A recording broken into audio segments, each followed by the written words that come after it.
ఆధ్యాత్మిక కేంద్రాలపై ఉగ్రవాదుల దాడులు జరిగే అవకాశం ఉందని వార్తలు వస్తున్న సమయంలో యాదాద్రి భువనగిరి జిల్లాలో చోటు చేసుకున్న సంఘటన ఆందోళన కలిగిస్తుంది. భువనగిరి జిల్లా నాగిరెడ్డిపల్లిలో ఉన్న రమణేశ్వరం క్షేత్రం ఆధ్యాత్మిక కేంద్రంగా బాగా ప్రాచుర్యం పొందింది. శ్రీ రమణానంద మహర్షి ఆధ్వర్యంలో నడుస్తున్న ఈ ఆశ్రమాన్ని నిత్యం వందల మంది భక్తులు సందర్శిస్తుంటారు.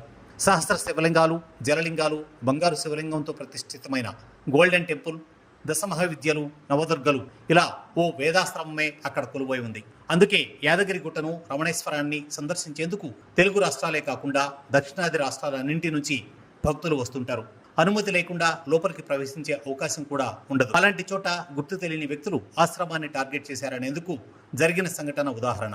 రాత్రి వేళలో ప్రత్యేకంగా డ్రోన్ల సహాయంతో ఆశ్రమ ప్రాంగణం అంతా క్షుణ్ణంగా పరిశీలించారు. ఒకటి కాదు, రెండు కాదు, ఏకంగా 3 డ్రోన్లు ఆశ్రమ ప్రాంగణంలో తిరిగాయి. తిరుగుతున్న డ్రోన్ల వివరాలు తెలియక భక్తులు ఒక్కసారిగా ఉలిక్కిపడ్డారు. వెంటనే అప్రమత్తమైన శ్రీ రమణానంద మహర్షి శిష్యులు పోలీసులకు ఫిర్యాదు చేశారు. నిత్యం వచ్చే భక్తులే కాకుండా స్వామి సేవకులుగా వందల మంది భక్తులు అక్కడే ఉంటుంటారు. డ్రోన్లకు సంబంధించి వచ్చిన ఫిర్యాదుపై పోలీసులు దర్యాప్తు చేపట్టారు. కేంద్ర నిఘా సంస్థల హెచ్చరికల ప్రకారం ప్రధాన ఆధ్యాత్మిక కేంద్రాలు, నగరాల్లో హై అలర్ట్ కొనసాగుతూనే ఉంది.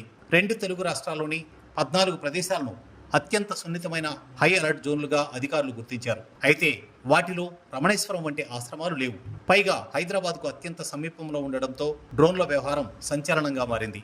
తెలంగాణలో కొన్ని సున్నితమైన ప్రదేశాలను కేంద్ర నిఘా సంస్థలు గుర్తించాయి. గతంలో జరిగిన సంఘటనల ఆధారంగా ఉగ్రవాదుల కదలికలు, వారి సానుభూతి పరులు ఉంటారనే సందేహంతో ఈ జాగ్రత్తలు తీసుకున్నారు. అయితే ఇప్పటి వరకు అలాంటి పరిస్థితి లేని ఆశ్రమాల విషయంలోనూ జాగ్రత్తలు తీసుకోవాలని భక్తులు కోరుతున్నారు.